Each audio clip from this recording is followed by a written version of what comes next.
L'été 2016 en France a été marqué par des affrontements violents à Marseille entre différents groupes de supporters venus pour l'Euro 2016. Les journalistes profitent de l'événement pour dénoncer le football comme un sport particulièrement violent. Pourtant ce n'est pas quelque chose de nouveau, les combats entre spectateurs sont récurrents à de nombreux sports, et bien que le foot en ait acquis une réputation particulière, c'est quand même un des rares sports qui provoqua une guerre au XXe siècle, il ne faut pas oublier que la violence est souvent liée à la fougue accompagnant les événements sportifs, et on aurait aujourd'hui tendance à penser qu'elle ne fait que s'empirer avec l'accès au sport de plus en plus généralisé. Pourtant on est loin d'imaginer que 1500 ans auparavant, un événement sportif puisse provoquer des centaines de milliers de morts, et c'est de cet événement que nous allons parler aujourd'hui, un événement qui prit le nom de la sédition Nika. L'événement que je vais vous conter a lieu durant le mois de janvier 532 dans les gradins de l'hippodrome de la ville de Constantinople, la capitale de l'Empire romain d'Orient. Constantinople, c'est une ville riche et influente à travers le monde méditerranéen médiéval, bâtie par Constantin en l'an 330 sur les côtes de la mer de Marmara, dans le but de donner à l'Empire romain une nouvelle capitale. Depuis la chute de l'Empire romain d'Occident en 476, elle est devenue le centre du pouvoir de l'Empire et donc la nouvelle demeure des empereurs romains. La ville concentre entre 500 000 et 800 000 personnes et regorge de richesses et de grands monuments qui font battre le cœur de la cité et par extension le cœur de l'Empire. La couronne impériale est en l'an 532 portée par un homme charismatique du nom de Justinien, sur lequel nous devons nous attarder pour mieux comprendre les raisons de la catastrophe. Justinien n'était pas homme à atteindre une place aussi prestigieuse que celle d'empereur. À Constantinople, c'est souvent par le fait d'armes ou par le sang que l'on accède à la pourpre. Justinien, lui, est certes un administrateur de talent, mais cela ne l'aide pas à avoir une place dans la succession. À l'aide de ses relations, il arrive cependant à placer son oncle et père adoptif au pouvoir en 518, c'est l'empereur Justin. Celui-ci, déjà âgé au moment de la succession, transmet le titre en 527 à Justinien. L'arrivée au pouvoir d'un nouvel empereur signifie jour de fête à Constantinople, et qui dit fête dans la capitale dit jour de course.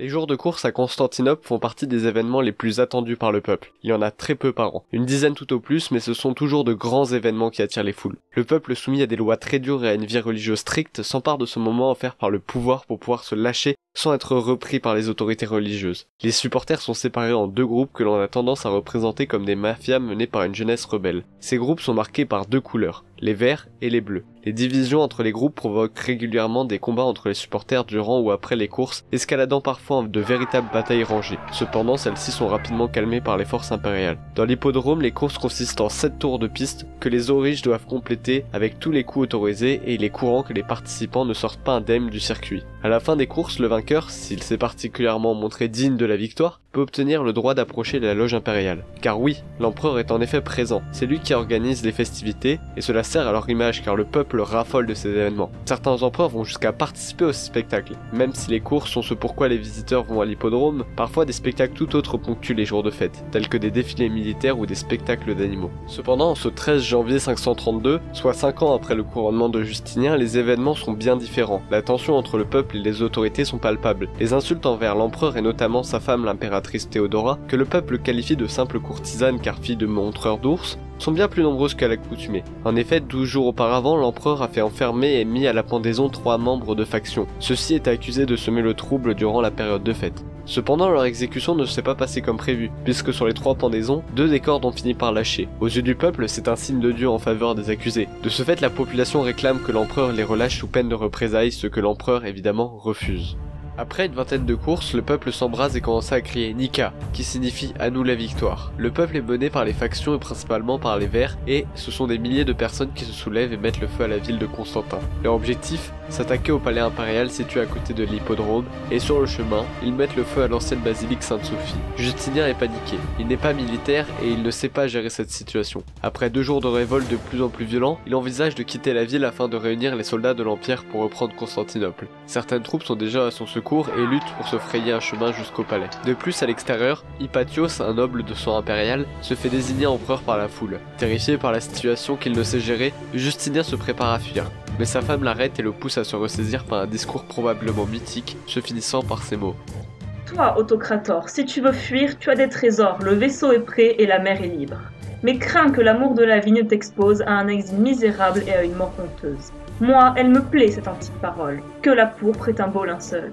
Comme quoi, mieux vaut mourir au pouvoir que de le céder. Sur le terrain, la situation tourne à la faveur de l'empereur. Le général Narsès convainc la faction des Bleus d'arrêter le combat, et le général Bélisaire, qui revient de Perse, marche en Constantinople avec les armées impériales. L'armée refoule les rebelles séditieux restant dans l'hippodrome où tout a commencé, et entrant par toutes les portes à la fois, massacre jusqu'au dernier ceux qui osèrent s'opposer à l'empereur. C'est entre 30 000 et 300 000 morts en 3 jours de combat, soit moins 3 fois plus que la commune de Paris. Durant les jours qui suivent, des exécutions ont lieu dans tout l'Empire envers les partisans de révolte, et Hypatios lui-même ainsi que tous ceux qui possèdent le sang impérial sont exécutés. Cette fois-ci, les cornes ne lâcheront pas. Selon Jean le Lydien, la ville n'était plus qu'un amas de collines noirâtres.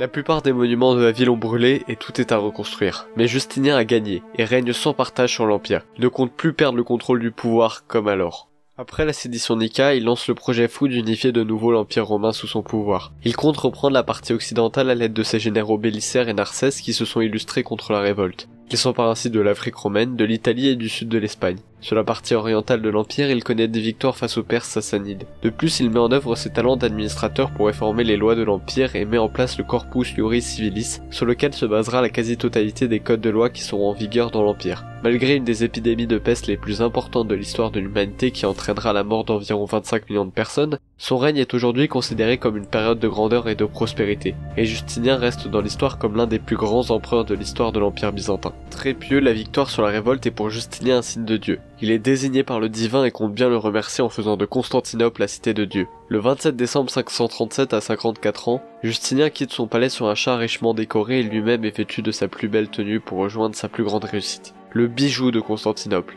encore visible aujourd'hui. C'est la nouvelle basilique Sainte-Sophie. Traversant le parvis seul, il tombe à genoux devant l'autel, écarte les bras et s'écrie « Salomon, je t'ai vaincu. »